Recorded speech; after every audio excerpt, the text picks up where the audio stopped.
How to cancel a scheduled payment in Wells Fargo. So hello guys, welcome back to my YouTube channel. In this video I'll be discussing about how to cancel a scheduled payment in Wells Fargo. So first thing first, just head over to your Wells Fargo application or online browser.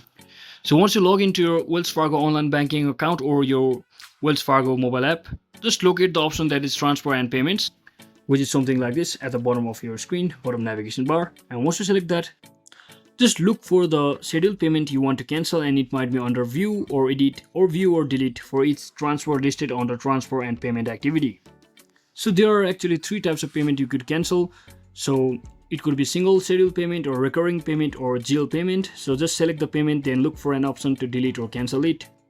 And once you do all of that, after cancelling, verify the payment is no longer scheduled and confirm the cancellation. So that's it for today guys. I hope this video was informational. If it was, don't forget to like and subscribe. See you on the next one.